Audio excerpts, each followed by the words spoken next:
यार एक बात तो ये है कि जो इंडिया में फैसिलिटीज़ दी जाती है ना किसानों को, वो पाकिस्तान में नहीं दी जाती।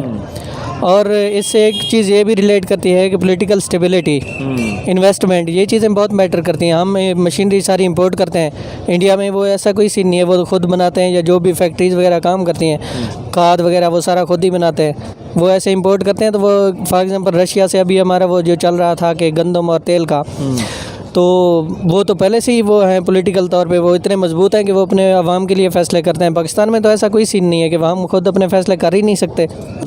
कि जब वो किसान एक खर्चा कर रहा होता है माशाल्लाह, इतने महंगे उस पर डीजल फ्यूल एडजस्ट करके जनाब उसको पानी लगाता है, उसके बेचने खाद इतनी महंगी लेके उस पर इन्वेस्ट करता है, तो जब वो टोटल खर्चा निकाले ना, जब आगे रेट गंदम मार्केट में लेके जाता है, रेट इतना होता है कि वो उसका खर्चा नहीं पूरा होता। वो बेचारा क्या करे, 6 माह उसने इतनी मेहनत की होती है, 6 माह बेचारा खप खप के मेहनत करके जब अनाज गंदम मार्केट में लेके जाता है, वो उसको रेट ही नहीं मिलता, तो उसने काम छोड़ना ही, बेचारा क्या करे। भाई तन पता क्या बात है, ये इम्पोर्ट में सारे ड्रामे हैं, ये पहले खुद स्टॉक कर लेते हैं। मैं खुद एक कारोबारी बंदा हूँ, जैसे हम किसी फील्ड के बारे में, मेरी एक सेक्टर मोबाइल ही हो गया है, हम देखते हैं ना, पहले इस चीज़ को देखा कि मार्केट में ये काफ़ी इन हो गया ना, हमने इसको पहले ना स्टॉक कर लेना है इसको, फिर बाद में देखना कि अगर मेरे पास इस चीज़ की मोनोपोली है तो फिर मैं कहूँगा मैं अपनी मर्ज़ी का रेट लगाऊंगा। मैं कहूँगा यार ये ऐसे वैसे, जब लास्ट टाइम देखा जाए यूरिया खाद बहुत ज़्यादा महंगी हो गई थी, ये लोगों ने बहुत ज़्यादा कमाई की इसके ऊपर, इन्वेस्टर इतने बड़े हैं कि उन्होंने इतना बड़ा माफिया बैठा हुआ है कि इन्होंने इतना पहले स्टॉक कर लिया, फिर बाद में मोनोपोली होने की वजह से मार्केट में शॉर्ट होगी, फिर अपनी मर्जी के रेट्स दिए। अस्सलामु अलैकुम, नमस्ते, सत श्री अकाल, आदाब। This is blog from Pakistan and welcome back to my YouTube channel professor परटोन। उम्मीद करता हूँ आप लोग खैरियत से होंगे। तो आज का मेरा टॉपिक ये है कि पाकिस्तान 4.5 लाख टन गंदम इंपोर्ट कर रहा है, साथ में ऑयल भी इंपोर्ट कर रहा है। तो क्या वजूहत है कि पाकिस्तान को एक टाइम पर देखा जाता है कि यार 4 मौसमों की निस्बत देते हुए कि ये मुल्क गंदम के लिहाज से, काश्तकारी के लिहाज से बहुत अच्छा जा रहा है, ठीक है। और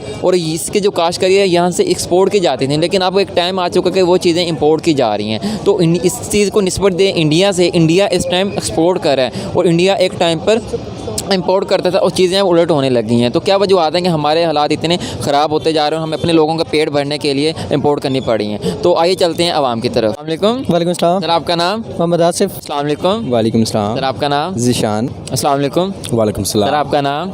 मोहम्मद जमशेद। सर, आपसे क्वेश्चन मेरा ये है कि रशिया से पाकिस्तान इस वक्त 4.5 लाख टन गंदम इंपोर्ट कर रहा है, ठीक है, साथ में ऑयल भी है। तो क्या वजूहत हैं कि पाकिस्तान अपनी लोगों की भूख मिटाने के लिए अब वो टाइम आ गया कि बाहर से इंपोर्ट कर रहा है गंदम को, और आपको लगता है कि हम इंपोर्ट करेगा तो बाद में भी हमारे माशी लिहाज से या इस चीज़ में महंगाई में भी इजाफा होगा? पहली बात तो ये आती है कि वो इंपोर्ट कर रहा है, तो इसकी वजूहत क्या बन गई हैं? सबसे पहले तो ये आता है कि जो गंदम हम वो काश्त करते हैं, जब हमारे पास काश्त हो जाती है तो उसके बाद हम वो कर देते हैं एक्सपोर्ट। बाद में ये सीन हो जाता है कि बाद में हमें इंपोर्ट करना पड़ जाता है। इसी वजह से अभी भी ऐसा ही होगा। कुछ तो सैलाब की वजह से हुआ है कि वो सैलाब की वजह से भी गंदम की जो फसल थी वो तबाह हुई थी और काश्त भी नहीं हो उसकी थी पहले, तो इसी वजह से है। तो इस चीज़ को आप देखते हैं कि अगर वो इंपोर्ट कर रहा है तो फ्यूचर में कोई महंगाई में इजाफा होने वाला है? ज़ाहिरी बात है, जब इंपोर्ट करेंगे तो उसके बाद तो महंगाई डबल हो जाएगी। जब गंदम इंपोर्ट कर रहे हैं तो ज़ाहिरी बात है उससे तो महंगाई ज़्यादा हो जाएगी। तो बस कुछ तो इधर सैलाब की तबाही हुई है, काफ़ी सैलाब है, इस वजह से हो सकता है। और बाकी तो एक तो काश्त जो किसान हैं बेचारे काफ़ी परेशान हैं, उनको तो ना कोई गंदम खाद मिल रही है, ना कोई बीज वगैरह मिल रहे हैं। खाद मिलती है तो काफ़ी महंगी मकदार में मिलती है। इस बार तो ये हुआ है कि उनको बेचारों को खाद भी लाइनों में ला के, टोकन में ला के देनी पड़ी, तो वो इतने परेशान हैं। ज़्यादा तो किसान ये छोड़ के काश्तकारी भी छोड़ने पे आ गए हैं। तो बेचारे जब इनको एक फैसिलिटीज़ नहीं दी जाएंगी, जब किसानों को सहूलत नहीं दी जाएगी, तो वो कैसे काश्त करेंगे? एक तो किसानों को सहूलत दी जाए, वो बहुत कम होगी, कम मिकदार में काफ़ी चीज़ें ऐसे जो किसान छोड़ गए हैं, इस वजह से कमी हो गई। और बाकी सैलाब की वजह से कुछ कमी हुई है जिसमें काफ़ी नुकसान हुआ, किसानों का नुकसान हुआ है और काफ़ी काश्त भी वहाँ पर नुकसान हुई है, काफ़ी अनाज ख़राब हुआ है।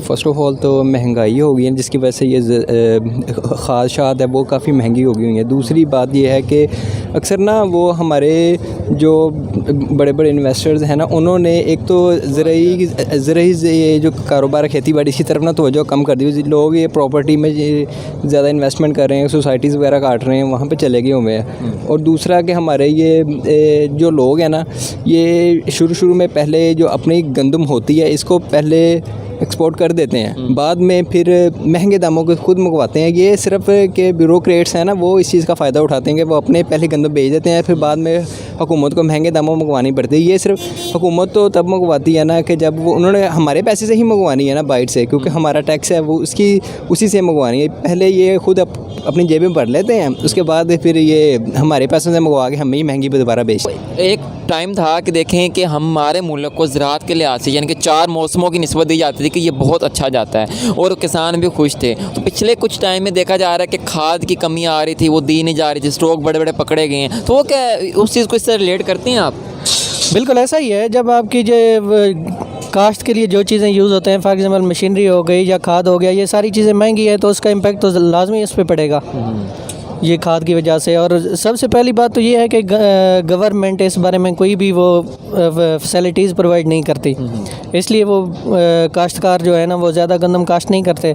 बाद में पता चलता है कि हमारे पास गंदम शार्ट हो गई है और किसी मुल्क से अब वो दरामद करना पड़ रहा है। तो आप ये क्या सोचते हैं जब आपको पता चलता है कि यार इंडिया के लोग पहले भूखे होते थे और हमारे पास वाफर मिकदार में गंदम होती थी और हम एक्सपोर्ट कर देते थे, लेकिन अब इंडिया डोनर बन चुका है, वो लोगों को दे रहा है, ठीक है, वो एक्सपोर्ट कर रहा है और हम इंपोर्ट कर रहे हैं। तो ये दोनों को तज़ादुम देखकर आप क्या सोचते हैं? यार एक बात तो ये है कि जो इंडिया में फैसिलिटीज़ दी जाती है ना किसानों को, वो पाकिस्तान में नहीं दी जाती।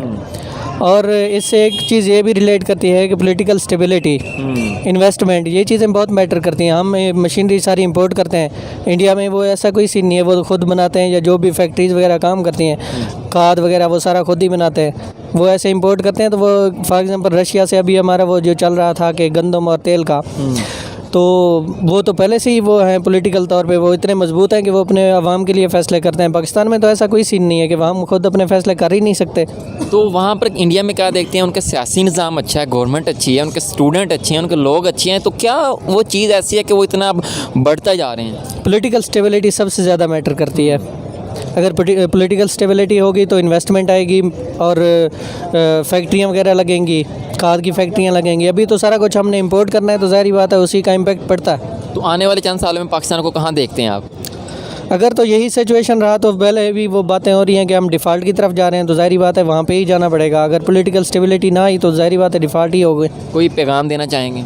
यही पॉलिटिकल स्टेबिलिटी आ जाए जितनी जल्दी, वही बेहतर है कि जल्द से जल्द इलेक्शन हो और पॉलिटिकल स्टेबिलिटी आ जाए। बहुत बहुत शुक्रिया। तो किसानों को ये देखा जाता है कि जब वो काश्त कर लेते हैं, लेकिन जब उसको रेट मिलता है गवर्नमेंट का, वो कह रहा है कि मेरी जो इन्वेस्टमेंट हुई है उसका आधा पूरी नहीं होती। जी जी अल्हम्दुलिल्लाह, यही बात है कि जब वो किसान एक खर्चा कर रहा होता है माशाल्लाह, इतने महंगे उस पर डीजल फ्यूल एडजस्ट करके जनाब उसको पानी लगाता है, उसके बेचने खाद इतनी महंगी लेके उस पर इन्वेस्ट करता है, तो जब वो टोटल खर्चा निकाले ना, जब आगे रेट गंदम मार्केट में लेके जाता है, रेट इतना होता है कि वो उसका खर्चा नहीं पूरा होता। वो बेचारा क्या करे, 6 माह उसने इतनी मेहनत की होती है, 6 माह बेचारा खप के मेहनत करके जब अनाज गंदम मार्केट में लेके जाता है, वो उसको रेट ही नहीं मिलता, तो उसने काम छोड़ना ही, बेचारा क्या करे।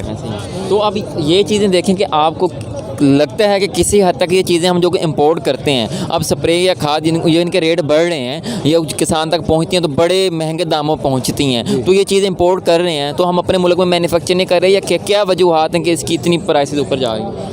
यही वजह है ना। मेरे तो ये अपनी राय ये है कि किसानों को अनाज का ये रेट दिया जाए कि वो शौक़ से ही काम करें, ये बिज़नेस समझ के काम करें, वो शौक़ से काम करें, ताकि हमें अब इतने महंगे दामों में बाहर से जो ख़रीद रहे हैं तो अपने किसानों को ले देना, उनकी मैशत भी ठीक हो और अपने मुल्क से इधर से चीज़ें बाहर से दरामद करनी पड़े, तो यही से लेनी चाहिए ना चीज़ें। अपने किसानों को रेट ज़्यादा देना चाहिए। जब वो मार्केट में चीज़ लाते हैं तो उनके मुताबिक पैसे जितने वो इन्वेस्ट करके आए होते हैं उसके मुताबिक उनको अनाज के पैसे मिलना चाहिए। तो अगर आप ये इंपोर्ट कर रहे हैं गंदम, तो आपको लग रहा है कि आने वाले सालों में बहुत रेट ऊपर जाने वाले हैं? लग तो ऐसे रहा है जैसे मैशत होगी, मुल्क की तबाही होगी, या तो लग रहा है कि ये तो आसमानों को छुएंगे रेट। तो क्या वजूहत हैं कि देखें जो हमारा हमसाया मुल्क है इंडिया, वो एक टाइम पे हमसे पीछे था, वहाँ पर अनाज की कमी हुआ करती थी और हम पूरा होते थे, लेकिन इस टाइम वो लोगों को दे रहा है, वो अफगानिस्तान में भेज रहा है, या दूसरे लोगों को एज ए मतलब कि चीज़ें दे रहा है, मुहैया कर रहा है कि ये हमसे गंदम ले, हमसे अनाज ले, और हम लोगों से ले रहे हैं। क्या वजह आता है कि वो आगे जा रहे हैं, हम पीछे जा रहे हैं? वजह यही है कि उनके जो किसान हैं उनको सहूलत दी जाती है, उनको स्प्रे खाद ये सब कुछ महंगे दामों में नहीं मिलता, उनको लाइन में लग के नहीं मिलता इतने। जब जो हमारे इधर इन्वेस्टर हज़रात हैं, जब जनाब जी रेट कम होता है तो स्प्रे होगी, खाद होगी, सब कुछ सेविंग कर लेते हैं, उसको स्टॉक कर लिया, जब टाइम आता है उसका यूज़ करने का तो महंगे दामों में बेचते हैं, लाइन में लग के टिकटों में बिकता है। ये काम उधर नहीं है।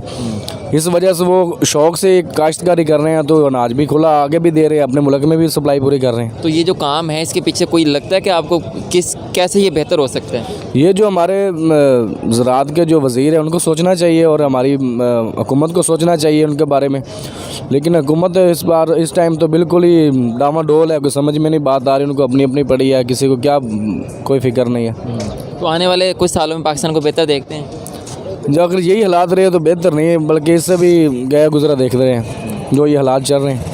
बहुत बहुत शुक्रिया। तो क्या कहेंगे कि जो इसके पीछे हाथ है, मींस के अगर किसान मतलब शॉर्टेज हुई है तो किसान नहीं बेच रहे, और इस बार तो सैलाब का कोई मसला देखने को मिला था, और खाद जो महंगी मिल रही है इसके पीछे क्या खाद भी इंपोर्ट की गई थी जो इतनी महंगी हो गई है, या क्या वजूहत नज़र आती हैं? भाईजान पता क्या बात है, ये इम्पोर्ट वाले सारे ड्रामे हैं, ये पहले खुद स्टॉक कर लेते। मैं खुद एक कारोबारी बंदा हूँ, जैसे हम किसी फील्ड के बारे में, मेरी एक सेक्टर मोबाइल ही हो गया है, हम देखते हैं ना, पहले इस चीज़ को देखा कि मार्केट में ये काफ़ी इन हो गया ना, हमने इसको पहले ना स्टॉक ना कर लेना इसको, फिर बाद में देखना कि अगर मेरे पास इस चीज़ की मोनोपोली है तो फिर मैं कहूँगा मैं अपनी मर्ज़ी का रेट लगाऊंगा, मैं कहूँगा यार ये ऐसे वैसे। जब लास्ट टाइम देखा जाए यूरिया खाद बहुत ज़्यादा महंगी हो गई थी, ये लोगों ने बहुत ज़्यादा कमाई की इसके ऊपर, इन्वेस्टर इतने बड़े हैं कि उन्होंने इतना बड़ा माफिया बैठा हुआ है कि इन्होंने इतना पहले स्टॉक कर लिया, फिर बाद में मोनोपोली होने की वजह से मार्केट में शॉर्ट होगी, फिर अपनी मर्ज़ी के रेट्स दिए हैं इन्होंने। तो अब लगता है कि आपको आने वाले सालों में ये जो चीज़ आ रही है इससे महंगाई में और इजाफा होगा? जी ऑफिशियली बहुत ज़्यादा महंगाई होगी, आगे हालात दिन ब दिन बहुत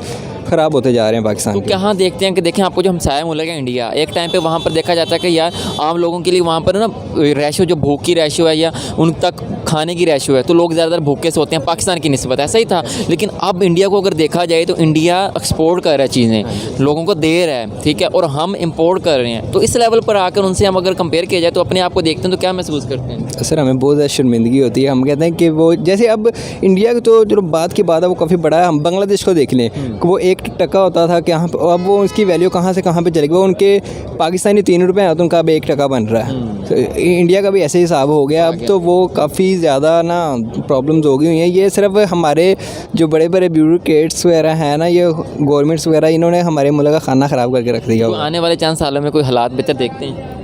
अगर पता क्या बात है भाईजान, हमें जो मामला चल रहे हैं ना, जैसे कोई कुर्सी को खींच रहा है, कोई कुर्सी पे बैठने की कोशिश कर रहा है, अगर ऐसी सिचुएशंस रहीं तो मेरा नहीं ख्याल कि पाकिस्तान में कुछ बेहतरी आ सकती है। अब देखा जाए ना, जितने भी पढ़े लिखे लोग हैं वो सब के सब बाहर की तरफ मूव कर रहे हैं, कि पढ़ लिख जाते हैं, वो कहते हैं यार हमने कुछ, कोई कह रहा ऑस्ट्रेलिया चले जाना, कोई यूके शेंजियर कंट्रीज़ की तरफ ज़्यादा लोग भागने कर रहे। जो आम रेगुलर मिडिल क्लास है, कोई इसने लेबर तबके के लोग हैं, जैसे किसी ने सैलून का काम सीख लिया या कोई कारपेंटर वगैरह, वो कहते हैं अरब अमारात की तरफ चले जाएं। लोग सिर्फ भागने की बाहर करें, जो जैसे वो कहते हैं ना कि एक दूध के ऊपर जो क्रीम होती है ना, जो मतलब कि पढ़े लिखे बच्चे, अच्छे बच्चे पढ़े, वो बाहर चले जाते हैं, फिर पाकिस्तान में क्या रह जाता है, दूध और पानी पानी बस। तो कोई पैगाम देना चाहेंगे? सर पैगाम क्या देना है, पैगाम यही देना चाहिए कि हमारा मुल्क है ना, ये दुनिया का मैं कहता हूँ कि कीमती मुल्क है, हर 4-5 मौसम है इसमें, तो जो फैसिलिटीज़ हमारे मुल्क में है, जैसा टैलेंट हमारे मुल्क में है, इसको ज़ाया नहीं करना चाहिए, हमें ये चाहिए। बहुत बहुत शुक्रिया यार जी। तो नाज़रीन सामीन कराम, ये थे पाकिस्तानी लोगों के रिव्यूज़ के जो हालात, जिस हालात में पाकिस्तान इस वक्त खड़ा है, और लोगों ने उसके ऊपर रिव्यूज़ दिए कि कुछ ने बोला कि यार सैलाब की वजह से ये मसले मसाइल आ रहे थे, या जो खाद इनको अच्छी नहीं मिली, स्प्रे महंगी हो गई, किसानों ने काम करना छोड़ दिए, कुछ लोगों ने अपनी ज़मींदारों पर ज़मींदारी छोड़कर टाउन काट दिए हैं, टाउन बनाने लग गए हैं, और काश्तकारी बहुत कम होती जा रही है, तो और चीज़ें इंपोर्ट करनी पड़ रही हैं। तो लोगों ने अपने रिव्यूज़ दिए, उम्मीद करता हूँ आप लोगों को चीज़ें पसंद आई होंगी, लोगों की बातें पसंद आई होंगी, और लोगों ने अपने ये भी बताया कि किस तरह से चीज़ें बेहतर हो सकती हैं। तो उम्मीद करता हूँ आप लोगों को आज की वीडियो पसंद आई होगी, और अगली वीडियो के लिए अगर देखना चाहते हैं और चैनल पे नहीं है तो चैनल को सब्सक्राइब कर दीजिएगा, लाइक कर दीजिएगा, बेल आइकन जरूर दबाइएगा। तब तक दीजिए इजाज़त, मिलते हैं नेक्स्ट वीडियो में। अल्लाह हाफिज़।